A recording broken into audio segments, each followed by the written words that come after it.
మిత్రులందరికీ నమస్కారం, ప్రజలందరికీ నమస్కారం.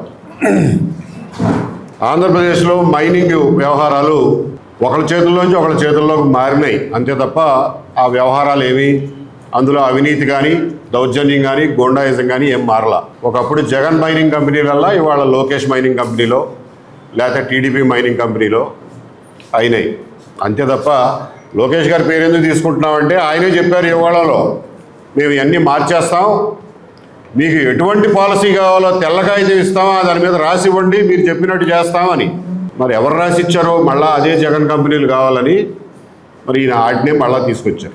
ఈ రాష్ట్రంలో ప్రజలందరికీ తెలుసు జగన్మోహన్ రెడ్డి గారి ప్రభుత్వంలో 2019-24 మధ్యన మైనింగ్ వ్యవహారాల్లో జరిగిన అరాచకాలు, దుర్మార్గాలు, దౌర్జన్యాల గురించి మైన్లు నడిపే వాళ్ళకే కాదు ప్రజలందరికీ కూడా తెలుసు. మర్చిపోలా ఎవరు.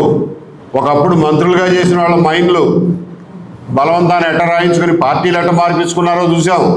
ఇప్పుడు మంత్రులుగా పనిచేసే వాళ్ళని వాళ్ళ మైన్లు లాక్కుని వాళ్ళ మనుషులతో నడిపించుకుని ఆయన సుప్రీంకోర్టు దాకా పరిగెత్తిచ్చారు. ఆయన వాళ్ళ మంత్రిగా ఉన్నాడు, అది చూసాం. చివరికి 2022 ఆ ప్రాంతాల్లో 23 ప్రాంతాల్లో మైన్లు ఎవరికైనా లైసెన్స్ ఇస్తే వాళ్ళ దగ్గర సేనరేజ్ వసూలు చేస్తారు. ప్రజలకు అందరికీ తెలుసు, ఏదో ట్యాక్స్ లాంటిది మనం జిఎస్టీ వసూలు చేసినట్టు సేనరేజ్ వసూలు చేస్తారు. మైనింగ్ ఫీజు అంటారు, సేనరేజ్ అంటారు, డిఎంఎఫ్ అంటారు. అవన్నీ మనకి మామూలు ప్రజలకు తెలియదు కానీ గవర్నమెంట్ డబ్బులు వసూలు చేస్తుంది. అది అంతకుముందు మైనింగ్ డిపార్ట్మెంట్ వాళ్ళు వసూలు చేసేవాళ్ళు. గ్రానైట్ తీస్తే క్యూబిక్ మీటర్కి ఇంత, లేదా టన్నుకి ఇంత, లేదా లారీకి ఇంత అని చెప్పి వసూలు చేసేవాళ్ళు. అంతకుముందు మైనింగ్ డిపార్ట్మెంటే కలెక్ట్ చేసేవాళ్ళు. సరే ఎంతో కొంత గవర్నమెంట్కి ఆదాయం వచ్చేది. జగన్మోహన్ రెడ్డి గారు ఏం చేశారంటే ఈ మైనింగ్ డిపార్ట్మెంట్ కలెక్షన్ల వల్ల నాకేం రావట్లేదు అనుకున్నారేమో, మైనింగ్ డిపార్ట్మెంట్ పక్కన పెట్టేసి ఒక ప్రైవేట్ కంపెనీకి జిల్లాల వారీగా అమ్మకాలు పెట్టేశారు. ఎంత కమ్మారాయా అంటే పోనీ అదన్నా సరిగ్గా చేశారా? ఎంత కమ్మారాయా అంటే అంతకుముందు 5 సంవత్సరాల్లో మైనింగ్ డిపార్ట్మెంట్ ఎంత వసూలు చేసిందో దాన్ని యావరేజ్ తీశారు. దానికి 10%, ఒక ముష్టి 10% కలిపి ఈ రేట్ ఇస్తే ఇచ్చేస్తామన్నారు. ఏమంటే అంతకుముందు 5 సంవత్సరాల్లో 2-3 ఏళ్ళు కోవిడ్ అయ్యింది. ఆ కోవిడ్ టైంలో అసలు మైనింగ్ జరగల, అంటే వసూళ్ళు లేవు. ఆ వసూళ్ళు లేని కాలం ప్రామాణికంగా తీసుకుని దాని మీద ఒక 10% వేసి ఇచ్చేశాడు. ఎవరికి ఇచ్చారు? శ్రీకాకుళం నుంచి వస్తే ఒక జిల్లా విశ్వసముద్ర, 2 జిల్లాలు రాఘవ కన్స్ట్రక్షన్ అంటే పొంగులేటి శ్రీనివాసరెడ్డి గారు తెలంగాణ రెవెన్యూ మంత్రి గారి కంపెనీ, ఒక జిల్లా ఏమో సుధాకర్ ఇన్ఫ్రా. ఎవరయ్యా సుధాకర్ ఇన్ఫ్రా అంటే జలమలశెట్టి సునీల్ గారు, రావులపాలెం అప్సరా మోహన్ రెడ్డి గారు, బాలం సుధీర్. ఈ బాలం సుధీర్ అనే ఆయన పేరు ఈ మధ్య మీరు బాగా ఇంటా ఉండుంటారు.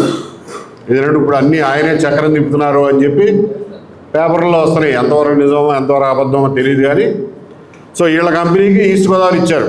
తర్వాత కడప, అనంతపూర్ 2 జిల్లాలు కలిపి ఎమిగోస్, ఇదేదో స్పానిష్ పేరు ఎమిగోస్. ఎమిగోస్ అంటే ఫ్రెండ్స్, స్పానిష్లో ఫ్రెండ్స్ని ఎమిగోస్ అంటారు, అమీగో అంటారు.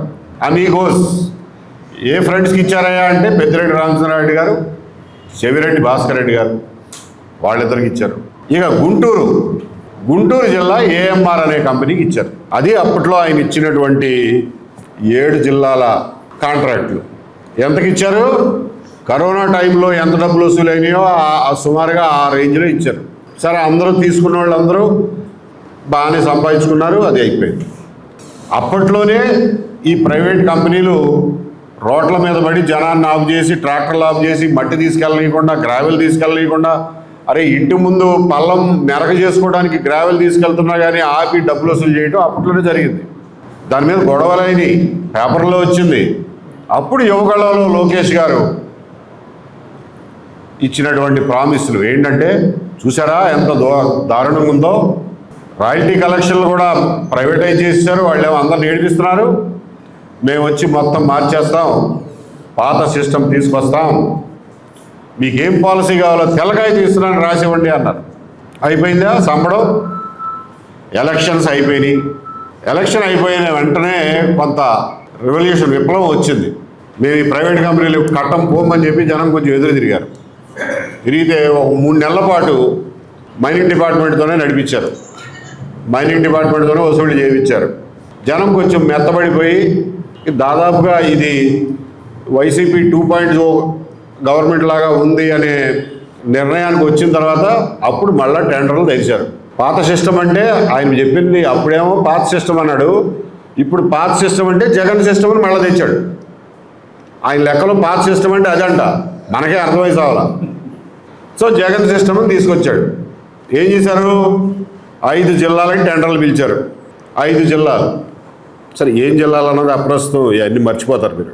5 జిల్లాలకి ఏ రేటుకి ఇస్తావయ్యా అని అంటే జగన్మోహన్ రెడ్డి గారు ఏ రేటుకి ఇచ్చాడో దాని మీద ఇంకొక 10%, దాని మీద ఇంకొక 10% కలిపి ప్రభుత్వం సర్కారు వారి పాట పెట్టారు.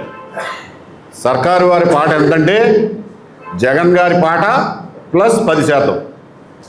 జగన్ గారి పాట ఎంతంటే కరోనాలో వసూలైన మొత్తం. మీకు ఇప్పుడు అర్థమైంది కదా ఎంతెంత రేట్లకు పెట్టారో. అబ్బో, రాష్ట్రానికి ప్రభుత్వం మారిన తర్వాత ఎంత సంపద సృష్టించారో చూసుకోండి ఒకసారి. సో ఈ 10% పెంచి మేము పెట్టిన సర్కారు వారి పాట మీద 0.1% కనీసం ఎక్కువకి పాడాలి అన్నారు. సరేనా, ఆ లెక్కలు వేసుకుంటే 0.1% ఎంత ఉందో లెక్కేసుకుని దాని మీద ఎంత ఎక్కువ పడతారో వాళ్ళకి ఇస్తామన్నారు కదా. సర్లే ఇంకా వీళ్ళకి ఇచ్చేది ఏంటి, మనోళ్లే కదా అని చెప్పి ఇద్దరు పాట పాడారు. అన్ని జిల్లాలు ఇద్దరే పాట పాడారు. ఏఎంఆర్ ఒకళ్ళు, సుధాకర్ ఇన్ఫ్రా ఒకళ్ళు. ఏఎంఆర్ ఎవరయ్యా అంటే ఎవరో మోహన్ రెడ్డి గారు. సుధాకర్ ఇన్ఫ్రా ఎవరంటే ఈ చల్మలశెట్టి సునీల్ గారు, ఈ బాలం సుధీర్ గారు, ఈ రావులపాలెం మోహన్ రెడ్డి గారు, వీళ్ళ బ్యాచ్. 5 జిల్లాలకి వీళ్ళిద్దరే టెండర్ వేసింది. మూడోవాడు ఎవడు లేడు. మనవాళ్ళే టెండర్ వేసినప్పుడు ఇంకా ఎక్కువ వేయటం ఉంది అని చెప్పి సర్లే నువ్వు దీనికి ఒక 2 రూపాయలు పడాయి, దానికి ఒక 4 రూపాయలు, దానికి ఒక 7 రూపాయలు. గవర్నమెంట్ సర్కారు పాట కంటే పైన వీళ్ళు పాడింది ఎంత అంటే 2 రూపాయల నుంచి 7 రూపాయల వరకు. ఎంతయా కాంట్రాక్ట్ విలువ? 400 కోట్లు, 300 కోట్లు. ప్రకాశం జిల్లాలో అయితే 1100 కోట్లు. 1100 కోట్ల రూపాయల మీద 5 రూపాయలు 6 రూపాయలు పాటకి అమీగోసుకొచ్చేసినాయి కాంట్రాక్టులు. సరే సంపాదించుకోండి. వీళ్ళు పాడిన పాట ప్రకారం నెలకు ఎంత కట్టాలయా మొత్తం 5గురి మీద కలిపి?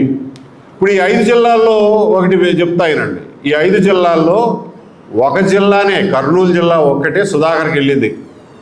మిగిలిన 4 జిల్లాలు ఏఎంఆర్. అంతకుముందు విశ్వసముద్ర, రాఘవ ఉండేవి, అవి ఏమైపోయినాయో తెలీదు. ఆ ఏఎంఆర్ అనే ఆయన మొత్తానికి మనకి బాగా అనువుగా ఉన్నారేమో. 4 జిల్లాలు ఆయనకి ఇచ్చారు, 1 జిల్లా సుధాకర్కి ఇచ్చారు. ఇక మొదలైంది తంతు. అసలు రెడ్ బుక్ అంటే ఏంటో ఇప్పుడు చూపిస్తున్నారు. ఏంటంటే అంటే వీళ్ళు నెలకి కట్టాల్సింది 5 జిల్లాల మీద కలిపి సుమారుగా 100-120 కోట్లు ఉంటుందండి. 100-120 కోట్లు. వాడు పాడిన పాటను బట్టి నెలకు కట్టాల్సింది 100-120 కోట్లు. వాళ్ళు వైట్లో, వాళ్ళ వెబ్సైట్ ప్రకారం వైట్లో వాళ్ళకు వస్తున్న రాబడి ఎంత అంటే దాదాపు 250 కోట్లు నెలకి. అంటే నెలకి గవర్నమెంట్కి కట్టాల్సింది కట్టంగా వాళ్ళకు 100 కోట్లు మిగులుద్ది. అది ఈ కాంట్రాక్టు, అది సంపద సృష్టి. ఓకే, సరే ఈ 120 కోట్లన్నా కడుతున్నారా అంటే అది కూడా కట్టట్లా. మనవాళ్ళేగా, కడితే ఎంత కట్టకపోతే ఎంత. ఈ 120 కోట్లలో 150 కోట్లలో ఒక 60-70 కోట్లు గవర్నమెంట్ పనులు, రోడ్లు వేయడానికి, బ్రిడ్జిలు కట్టడానికి, మేము గ్రావెల్ సప్లై చేస్తున్నాం, మెటల్ సప్లై చేస్తున్నాం అని చెప్పి దాని కింద మినాయించేసుకుంటున్నారు. గవర్నమెంట్ పనులకు సప్లై చేస్తున్నాం అని చెప్పి. మిగిలిన 60-70 కోట్లన్నా కడుతున్నారా నెల అంటే అది కూడా లేదు. దాదాపుగా ఎప్పుడు చూసినా 3 నెలలు బాకీ పెడుతున్నారు. కాంట్రాక్ట్ ప్రకారం ఏంటంటే ఏ నెలకు ఆ నెల 1వ తారీఖు కట్టేయాలి, 1వ తారీఖుకి కట్టేయాలి. అట్లాంటిది 3 నెలలు పెండింగ్ పెడుతున్నారు. అది సగం. ఇందాక ఆయన అన్నట్టు కాంట్రాక్ట్ విలువ మీద అది ఎందుకు మోదొస్తుంది చూడండి. కాంట్రాక్ట్ వాల్యూ మీద 2.1% స్టాంప్ డ్యూటీ కట్టాలి. స్టాంప్ డ్యూటీ అది కూడా అమీగోసే కదా, మనవాళ్లే కదా అని చెప్పి ఆ స్టాంప్ డ్యూటీ కూడా కట్టించుకోవాలి. అందులో దాదాపు 100-150 కోట్లు మిగిల్చుకున్నారు. అంతకుముందు జగన్మోహన్ రెడ్డి గారు ఇచ్చినప్పుడు వాటికి కూడా స్టాంప్ డ్యూటీ కట్టించుకోకుండా నడిపారు. పోనీ చివరిలో అన్నా కట్టించుకుంటారా అంటే స్టాంప్ డ్యూటీ కూడా కట్టించుకోకుండా వాళ్ళ బ్యాంక్ గ్యారంటీలు వెనక్కి ఇచ్చేశారు. అంటే అంత ఎమిగోస్ అనమాట, అంత ఫ్రెండ్స్ వీళ్ళు. సో ఇంత సంపాదిస్తున్నావు కదా, నీ ఆరాం తీరిందా అంటే అబ్బే వాళ్ళ ఆరాం తీరలా. ఏంటంటే అసలు ఏఎంఆర్కి గవర్నమెంట్ ఇచ్చిన కాంట్రాక్ట్ ఏంటంటే, ఎవరన్నా లైసెన్స్ తీసుకుని మైనింగ్ చేస్తా అంటే ఒక గ్రానైట్ క్వారీయో లేకపోతే గ్రావెల్ క్వారీయో లేకపోతే రోడ్ మెటలు కంకర క్వారీయో తీసుకుని చేస్తా అంటే వాడు ఆ క్వారీ దగ్గర బయట కూర్చుని క్వారీలోంచి బయటికి వెళ్ళే ప్రతి లారీకి ఇంత అమౌంట్ అని కట్టాలి. అది ఆన్లైన్లో గవర్నమెంట్ వెబ్సైట్లో కట్టాలి. కడితే వాళ్ళకు రసీదు వస్తుంది. ఆ లారీ క్వారీలోంచి బయటకు వచ్చేటప్పుడు అరే రసీదు ఉందా లేదా, నీకు గవర్నమెంట్కి డబ్బులు కట్టావా లేదా అని చెప్పి ఆ రసీదు చూడటం వరకే ఏఎంఆర్ పని. అది అయిపోయిన తర్వాత ఇంకెక్కడన్నా చెక్ పోస్ట్ దగ్గర బండి ఆపితే ఆ గవర్నమెంట్కి కట్టిన రసీదు చూపిస్తే చెక్ పోస్ట్ ఆడ ఆపకూడదు, పంపించేయాలి. ఏఎంఆర్ రోడ్ పని అది. లైసెన్స్ ఇచ్చిన క్వారీ బయట కుర్చీ వేసి కూర్చుని బయటికి వెళ్ళే లారీలు పర్మిట్లు డబ్బులు కట్టినట్టు రసీదులు ఉన్నాయా లేవో చూడటం వరకే ఏఎంఆర్ పని. ఇంతకు మించి వాళ్ళకి ఇంకే పని లేదు. కానీ వాళ్ళు చేస్తుంది ఏంటి, రోడ్ల మీద పడిపోయి పల్లెటూళ్ళ మీద పడిపోయి ఏం వ్యాన్లు అయ్యి బొలేరోలు వేసుకుని రౌడీలు మంచి దిట్టంగా ఉంటారు. ఒకడు వాళ్ళందరూ జగన్మోహన్ రెడ్డి గారి టైం నుంచి అదే వృత్తిలో ఉన్నారు. వాళ్ళే వాడుకుంటున్నారు, మళ్ళీ కొత్తగా ఎక్కడి నుంచి చేస్తారు. సో అదే రౌడీలు ఊళ్ళ మీద పడిపోయి ఎవరైనా చెరువులోంచి మట్టి తెచ్చుకుంటున్నా లేకపోతే పొలంలోంచి మట్టి తెచ్చుకున్నా లేకపోతే ఊళ్ళో పక్కన గుట్టగాడ మొరం ఎత్తుకుని ఇంటి ముందు మెరక చేసుకోవడానికి వచ్చిన వాళ్ళని ఆపి ట్రాక్టర్ని ఆపి ఇంత కట్టాలి అని చెప్పి అక్కడ నుంచోబెట్టి మరీ వసూలు చేస్తున్నారు. చూశారు కదా ఇందాక. మన గ్రామాల్లో ప్రజలేమో అమాయకులు, వాళ్ళకి ఎదురు తిరగడం రాదు, ప్రశ్నించడం రాదు. ప్రశ్నిస్తారు కానీ ఆడేదో చెప్తాడు అయిపోద్ది, ఆ డబ్బులు కట్టేసి పోలేరా అని చెప్పి వచ్చేస్తున్నారు. నేను మీకు చెప్పదలుచుకున్నది ఏంటంటే, వీళ్ళకి ఇప్పటికే కరోనా రేట్లలో అతి తక్కువ రేట్లలో జిల్లాలు రాసి ఇచ్చేశారు. ఈ రోజున అంతకుముందు మెటల్కి 40 రూపాయలు ట్యాక్స్ ఉన్నదల్లా ఇవాళ 150 రూపాయలు అయింది. గ్రావెల్కి అంతకుముందు 40 రూపాయలు ఉండదల్లా ఇవాళ 90 రూపాయలు అయింది. గ్రానైట్ అంతకుముందు క్యూబిక్ మీటర్కి 3000 ఉండేదల్లా ఇవాళ 5000 6000 అయింది.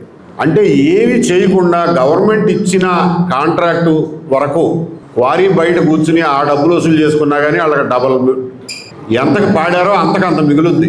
కానీ వీళ్ళు రోడ్ల మీద పడి జనాన్ని మీద పడి దోచుకోవడానికి కూడా అలవాటు పడిపోయారు. ఇవాళ ఏ స్థాయిలో ఉన్నారంటే వీళ్ళు 2025లో ఒకసారి ఈ ప్రకాశం జిల్లాలో బాగా విప్లవం వచ్చి వాళ్ళ చెక్ పోస్టులు వాళ్ళ బూతులు అన్నీ కింద పడేస్తే 3 మంత్రులు వెళ్ళారు రాజీ చేయడానికి.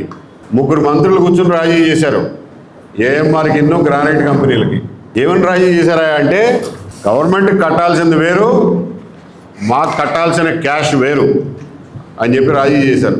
రాజీ చేసి మార్టూరులో ఒంగోలులో గ్రానైట్ కంపెనీల వాళ్ళతోటి మెమరాండమ్ ఆఫ్ అండర్స్టాండింగ్, సంతకాలు ఉండవు వీటికి, అన్అఫీషియల్గా మెమరాండమ్ ఆఫ్ అండర్స్టాండింగ్ ఒకటి రాపిచ్చారు.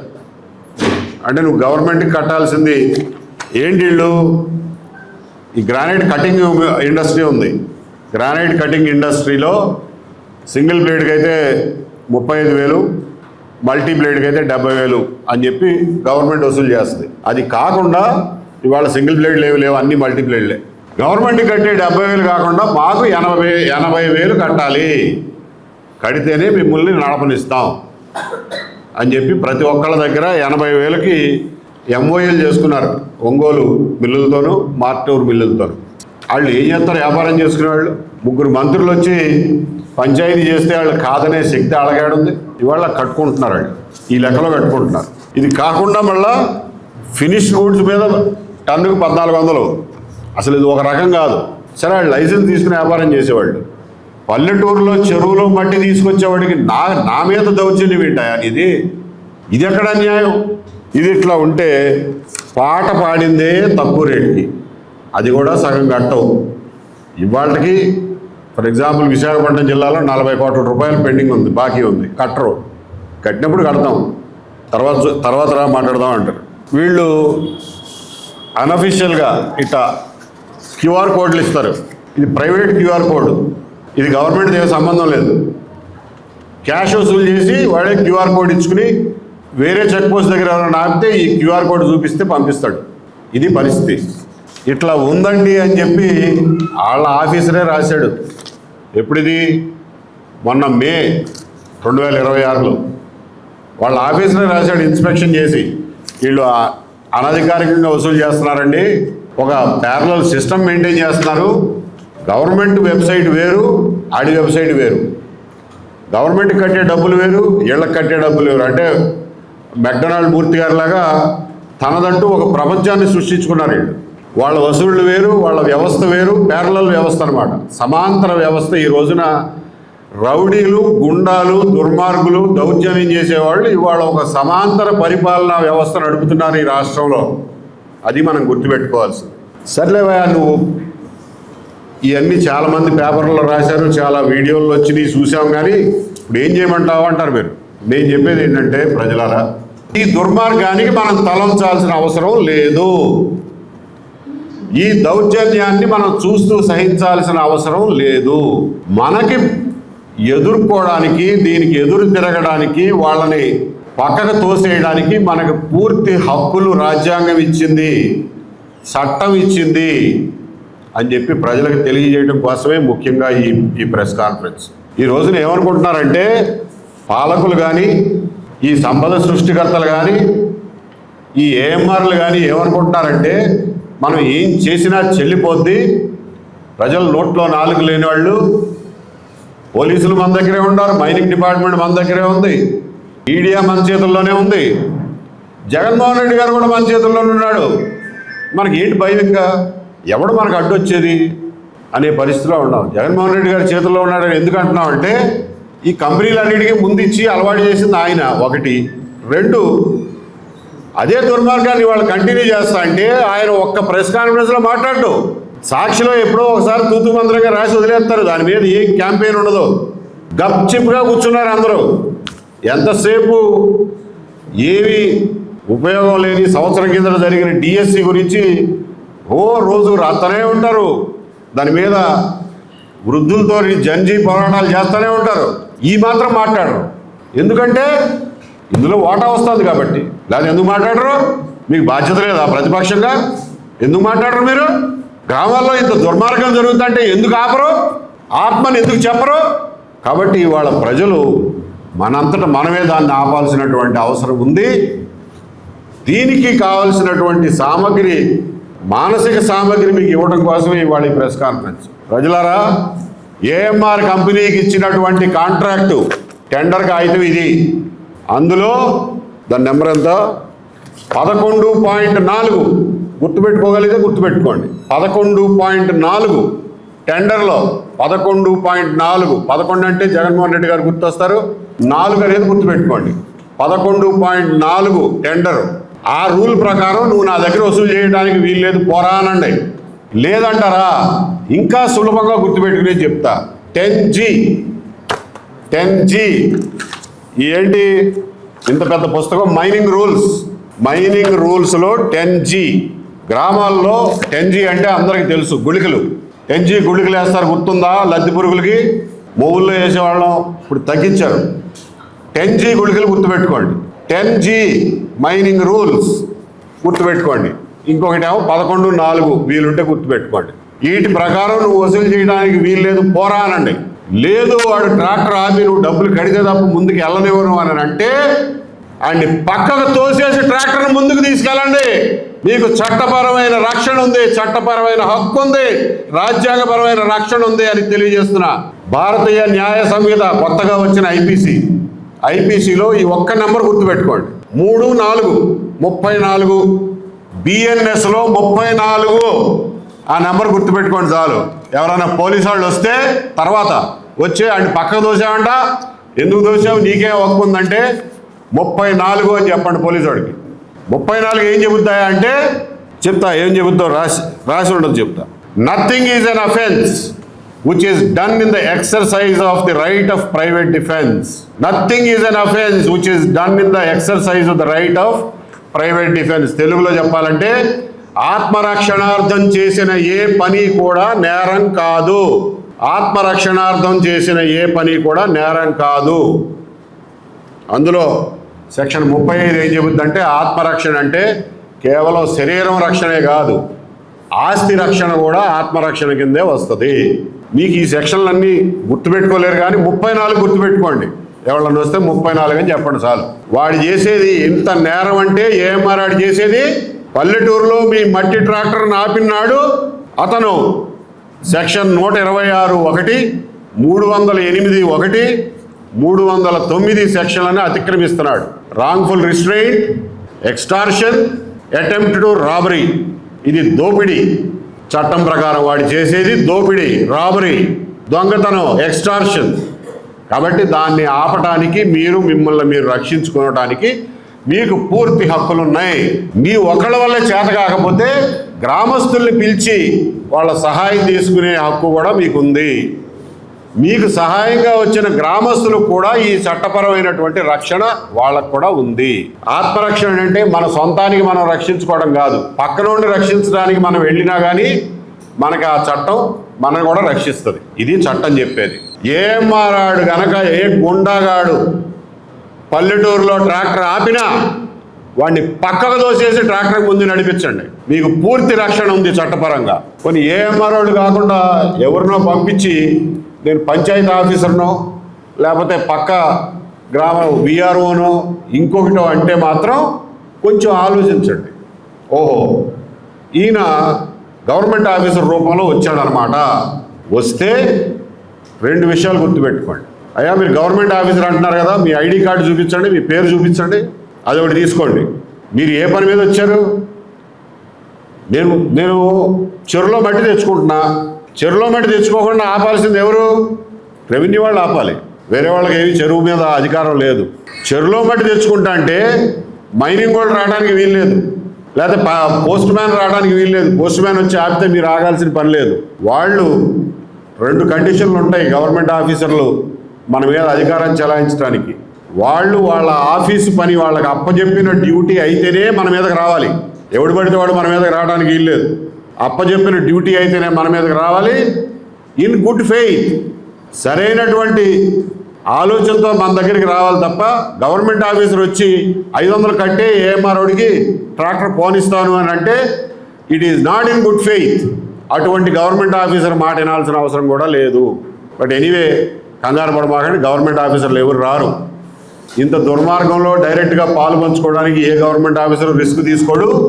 మీరైతే వీడియో తీసి పెట్టుకోండి. ఎవడన్నా వస్తే ఏఎంఆర్ ఆడు వస్తే కనుక పక్కకు తోసేసి ట్రాక్టర్ పట్టుకెళ్ళండి. వాడు ఇంకా 4-5 గుండాలతో వస్తే ఊళ్ళో వాళ్ళందరినీ జమ చేసి 4-5 కట్టేసి 100కు ఫోన్ చేయండి, లేకపోతే తీసుకెళ్ళి పోలీస్ స్టేషన్లో అప్పచెప్పండి. ఒక కాగితం మీద రాసి ఇవ్వండి ఏమేమి జరిగిందో, సరిపోద్ది. మీకు ఏమీ కాదు. ఇది మీరు పూర్తిగా మీ హక్కులకు లోబడి చేస్తున్నటువంటి పని. మీకు ఏ రకమైన ఇబ్బంది వచ్చినా నేను చెప్పినటువంటి ఆ ఫోన్ నెంబర్ ఏదైతే ఉందో, దాని నెంబర్ ఎంతండి, ఇందాక ఇచ్చాం కదా ఫోన్ నెంబరు, ఆ ఫోన్ నెంబర్కి ఫోన్ చేయండి. మేము వస్తాం, మీతో పాటు నుంచుంటాం. ఖచ్చితంగా మీకు ఎటువంటి ఇబ్బంది మీకు పోలీసులు కానీ ఇంకొకళ్ళు కానీ కలగనీయకుండా చూస్తాం. మీ హక్కుల్ని రక్షిస్తాం. మిత్రులారా, ఈ గుండాగాళ్ళు ఏదో పెద్ద రౌడీలు, వీళ్ళు ఏదో పోటుగాళ్ళు అని భయపడమాకండి.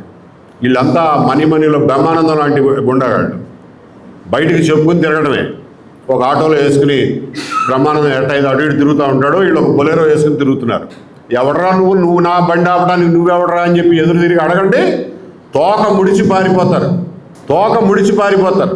గుండమ్మ కథలో చూసేవాళ్ళు కదా, రాజనాల లుంగి కట్టుకుని నడుకో బెల్ట్ పెట్టుకుని చేతిలో కర్ర పుచ్చుకుని వస్తాడు రౌడీలాగా. మన గుండమ్మలే వీళ్ళని తరివేయచ్చు. ఈ రౌడీలను తరివేయడానికి మీలో ప్రతి ఒక్కరూ ఈ సూపర్ స్టార్ కృష్ణే. మీరేం తక్కువ అనుకోమాకండి. ఎందుకంటే న్యాయం మీ పక్షాన ఉంది, నిజం మీ పక్షాన ఉంది, సత్యం మీ పక్షాన ఉంది, ధర్మం మీ పక్షాన ఉంది. కాబట్టి ధైర్యంగా ఈ గుండాలని వెళ్ళగొట్టండి. ఏ ఇబ్బంది వచ్చినా ఫోన్ చేయండి, మేము ఖచ్చితంగా వస్తాం, మీతో పాటు నుంచుంటాం. వీడియోలు చేసో పేపర్లో రాసో ఈ దుర్మార్గం ఆగేటట్టు లేదు. మనకు మనమే ఎదుర్కోవాల్సిందే. ఎందుకంటే ఇవాళ జగన్మోహన్ రెడ్డి గారు, ప్రభుత్వం, మైనింగ్ డిపార్ట్మెంట్, పోలీసులు, మీడియా అందరూ కలిసిపోయారు ఏఎంఆర్కి సంపద సృష్టించి పెట్టే కార్యక్రమంలో. కాబట్టి ఇవాళ మనం ప్రజలుగా మనమే మన మట్టిని, మన హక్కుల్ని రక్షించుకోవాల్సిందే. మీకు ఇంకో విషయం చెప్తున్నా, 2018లోనే జీవో నెంబర్ 40 ద్వారా 21/5/2018 జీవో నెంబర్ 40 ద్వారా చెరువులో మట్టి ఇళ్లకు మొరం పోసుకోవడానికి కానీ, లేదా పొలాలు మెరక చేసుకోవడానికి కానీ, ఈవెన్ కమర్షియల్ పర్పసెస్కి అంటే ఒక లేఅవుట్లో పోయడానికి కానీ, లేకపోతే ఇటుక బట్టి పెట్టుకోవడానికి కానీ వాడుకోవచ్చు అని చెప్పి 2018లో జీవో వచ్చింది. నేను గర్వంగా చెప్తున్నా, ఈ జీవో రావడానికి వెనకాల నేను ఎమ్మడబడటమే కారణం. కాబట్టి అది అప్రస్తుతం. ఇప్పుడు ఈ జీవో తెప్పించాం ఎందుకంటే మీరెందుకండి నీరు మట్టి గాడి గుడ్డు అని చెప్పి కోట్ల రూపాయలు, 100 కోట్ల రూపాయలు తగలబెడతారు. రైతులకి తవ్వుకొని ఇస్తే వాళ్ళే తవ్వుకుంటారు, వాళ్ళే చెరువులు లోతు చేస్తారు. ఆ మట్టి ఉపయోగపడద్దు పొలాలకి, చెరువులు లోతు అవుతాయి అని చెప్తే ఆ రోజున మొత్తానికి విన్నారు. వ్యవసాయ పనులకు కానీ, కమర్షియల్ పర్పస్కి కూడా ఈ చెరువు మట్టి వాడచ్చు అని చెప్పి ఆ రోజున జీవో ఇప్పించాం. దాన్ని జగన్మోహన్ రెడ్డి గారు రాగానే దీన్ని ఈ జీవోని పక్కన పెట్టించేసి ఆపిచ్చేసి మళ్ళీ 1 సంవత్సరం తర్వాత కమర్షియల్గా వాడకూడదు, వ్యవసాయం వరకు వాడుకోవచ్చు, దానికి ఆర్ఐది వచ్చి ఇన్స్పెక్షన్ చేయాలి, ఇంజనీర్ వచ్చి పర్మిషన్ ఇవ్వాలి, తర్వాత వచ్చి ఎంఆర్ఓ ఇన్స్పెక్షన్ చేయాలి. అంటే ఇవ్వని దొబ్బేమని అర్థం. టూకీగా చెప్పాలంటే ఆయన ఇచ్చిన జీవో అట్టుంది. తర్వాత సంవత్సరం అదే దుర్మార్గం కంటిన్యూ చేస్తూ వచ్చారు. మళ్ళీ ఈ గవర్నమెంట్ వచ్చిన తర్వాత 2025లో నాకు తెలిసినంత వరకు జీవోని పునరుద్ధరించారు. కాబట్టి ఇవాళ నైతికంగా, చట్టపరంగా, జీవోపరంగా చెరువులో మట్టి తీసుకునే హక్కు ప్రతి గ్రామస్తుడికి ఉంది. ఆ హక్కును ఉపయోగించుకోండి. ఎవడన్నా అడ్డం వస్తే మాకు ఫోన్ చేయండి, మేము మాట్లాడదాం వాళ్ళతో, వాడి సంగతి ఏంటో తేలుద్దాం. కాబట్టి మిత్రులారా, ప్రజలు భయపడడం మానేయాలి. ఈ దుర్మార్గాన్ని ఎదుర్కోవాలంటే మనం అడుగు కట్టాల్సిందే. ఎవడో అమెరికా వాడు వచ్చి మన హెల్ప్ చేయడు. ఇంకొకటి ఆంధ్రప్రదేశ్ ప్రజలకు ఒక విషయం మనం చేయదలుచుకున్నాం. జేడిబి గ్రిబుల్ అని ఒక ఇంగ్లీష్ ఆయన, ఏదో అడ్మినిస్ట్రేషన్లో ఉండేవాడు అప్పట్లో. ఆయన ఒక పుస్తకం రాశాడు, హిస్టరీ ఆఫ్ ది డెక్కన్ అని. అంటే దక్కన పీఠభూమి, ముఖ్యంగా ఆంధ్రప్రదేశ్, కర్ణాటక, తమిళనాడు, ఈ రాష్ట్రాల చరిత్ర 14వ శతాబ్దం నుంచి చరిత్ర రాశాడు. ఆయన ఏం రాశాడు చెప్పనా, ఒక చోట, ఆంధ్రుల సొమ్ము తిన్న ఢిల్లీ పాలకులు ఎవడు బాగుపడలా. ఉదాహరణతో సహా చెప్పాడు. ఆంధ్రుల సొమ్ము దోచుకుని పోయిన ఢిల్లీ పాలకుడు ఎవడు బాగుపడలా, అతి నీచమైన మరణానికి గురయ్యారు. అల్లావుద్దీన్ ఖిల్జీ పోయి అడుగు మేనమామ జలాలుద్దీన్ చంపేస్తాడు. డెక్కన్ నుంచి ఆంధ్రా నుంచి తీసుకుపోయిన డబ్బులే. తర్వాత మలిక్ కఫూర్ ఆంధ్రా నుంచి తీసుకెళ్లిన డబ్బులతో అల్లావుద్దీన్ ఖిల్జీకి విషం ఇచ్చి చంపేస్తాడు. వాడి కొడుకులు కళ్ళు తీసేస్తాడు. అదే మలిక్ కఫూర్ ఇంక నెల రోజుల్లో వాడిని ఆ రాయల్ గార్డ్లో చంపేస్తారు. అట్లాగే మొహమ్మద్ బిన్ తుగ్లక్ డెక్కన్ నుంచి తీసుకుపోయే డబ్బులతో గియాసుద్దీన్ తుగ్లక్ అని చంపేస్తాడు. తర్వాత ఆ తుగ్లక్ గాడు ఎన్ని పనులు, ఎదవ పనులు చేశాడో మనందరికీ తెలుసు. కాబట్టి ఆయన రాసేది ఏంటంటే, ఆంధ్రుల సొమ్ము లూటీ చేసిన వాడు ఎవడు బాగుపడలా, ఢిల్లీకి పోయినాడు. నేను మూఢనమ్మకాలు లేవు కానీ నాకు ఇది ప్రకృతి ధర్మం. ఆంధ్రుల సొమ్ము తినేవాడు ఎవడు బాగుపడ్డాడు. అందుకనే ఇవాళకి మనం ఎన్టీ రామారావు గారిని, కోట్ల విజయభాస్కర్ రెడ్డి గారిని చాలా గౌరవంగా తలుచుకుంటాం వాళ్ళ గురించి ఎప్పుడన్నా తలుచుకున్నప్పుడు. ఎందుకంటే వాళ్ళకు తోచిన రీతిలో, వాళ్ళకి చేతనైనంత వరకు ప్రజలకు సేవ చేశారే తప్ప ప్రజల డబ్బు కొట్టేయడానికి ఎప్పుడు ప్రయత్నం చేయలే. అందుకే మనకు వాళ్ళ మీద అంత గౌరవం. ఈ రోజున ఇదంతా జరుగుతూ ఉంది అని అంటే ఎవరు కళ్ళు మూసుకుని ఉన్నారో అనేది మనకు అర్థం కావడం. ప్రజలు కళ్ళు మూసుకున్నారు అనుకుంటున్నారా? నిన్ననే పేపర్లో పెద్ద అక్షరాలతో వచ్చింది, నేను ఈ సీటులో ఉండగా అవినీతి జరగదు అని ముఖ్యమంత్రి గారు నిన్ననే వచ్చింది. మరి ముఖ్యమంత్రి గారి సీట్లో లేరా? ఆయన బదులు ఇంకెవరన్నా కూర్చున్నారో మనకు అర్థం కావట్లా. ఇది పరిస్థితి మిత్రులారా. ప్రజలకు మరొక్కసారి చెప్తున్నాను, గుర్తుపెట్టుకోండి. 10G గుళికలు 34 ఎవడైనా ఏఎంఆర్ గూండాగాళ్ళు పల్లెటూరుకు వచ్చి ఊళ్ళలో కానీ, పట్టణ శివార్లలో కానీ, మట్టి ట్రాక్టర్లు కానీ, గ్రావెల్ ట్రాక్టర్లు కానీ, ఏ ట్రాక్టర్ కానీ ఆపినా, డబ్బులు అడిగినా, క్యాష్ తీసుకున్నా ఈ క్యూఆర్ కోడ్లు ఇచ్చినా పక్కకు దోసేసి ముందుకెళ్ళిపోండి. మీకు చట్టపరంగా రక్షణ ఉంది. మీకు ఏమైనా ఇబ్బంది అనిపిస్తే మాకు ఫోన్ చేయండి.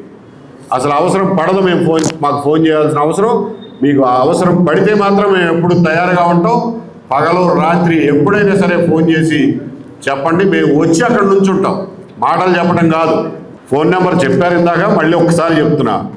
9959503351 9959503351. ఈ దుర్మార్గాన్ని ఆపుదాం, పట్టండి. ఈ రాష్ట్రాన్ని గూండాల నుంచి రక్షించుకుందాం, పట్టండి. Thank you very much. అందరికీ నమస్కారం. ఏమైనా ప్రశ్నలు ఉంటే అడగచ్చు. ఏఎంఆర్ కంపెనీ ఎవరితో చెప్పలేదు. రెండోది, ఈ ప్రైవేట్ కంపెనీలు వచ్చినాక గవర్నమెంట్కి ఎంత రెవెన్యూ వచ్చింది, ఎంత లాస్ అయింది అని ఎస్టిమేట్ చెప్పాక. ఇప్పుడు కరోనా మీద 10% జగన్మోహన్ రెడ్డి గారి పాట, జగన్మోహన్ రెడ్డి గారి పాట మీద 10% సర్కారీ పాట అంతే వస్తుంది. ఇంకెక్కడ వస్తుంది? వాడు ఎంత పాడాడో అంతే కడతారు కదండి. వాళ్ళకి ఎంత లాభం వచ్చిందండి చెప్తున్నాగా. వైట్లోనే డబల్ వచ్చింది. వైట్లోనే వాళ్ళు ఎంత కడుతున్నారో అంతకంత లాభం వచ్చింది. అది కాకుండా బ్లాక్ ఏంటి, బ్లేడ్కి 80,000 ఊళ్ళల్లో పడి వసూలు చేసేది, మళ్ళీ టన్నుకు 1400. అంతు పంతు లేదు. దొంగోడు ఎంత సంపాదిస్తున్నాడు? వాడు ఏమన్నా ఇన్కమ్ ట్యాక్స్ కడతాడో సత్తాడా మనం అడగటానికి? కరెక్ట్ లెక్క తెలియదు, ఏదో సుమారుగా చెప్పగలం. అది ఎవరో మోహన్ రెడ్డి ఎవరో ఉందండి, పేరు నాకు మహేష్ రెడ్డి గారు అండి. మహేష్ రెడ్డి గారు ఏఎంఆర్ వాళ్ళు వసూలు చేస్తున్నారండి. మంత్రులు ఏముంది పాపం.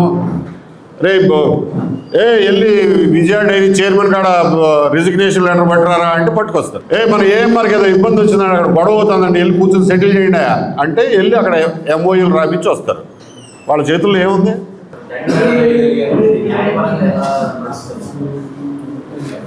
ఎవరో వేశారండి ఒక రిట్ పిటిషను, పిఏఎల్ వేశారు. అది ముందుకి వెనక్కి నడుపుతుంది హైకోర్టులో. కౌంటర్లు వేయరు, డేట్ దాటించేస్తారు, అసలు రీచ్ అవ్వనివ్వరు. ఒక సంవత్సరం నుంచి నడుస్తుంది. ఆ పనిలోనే ఉన్నాం, పేపర్ వర్క్లో ఉన్నామండి. Thank you friends.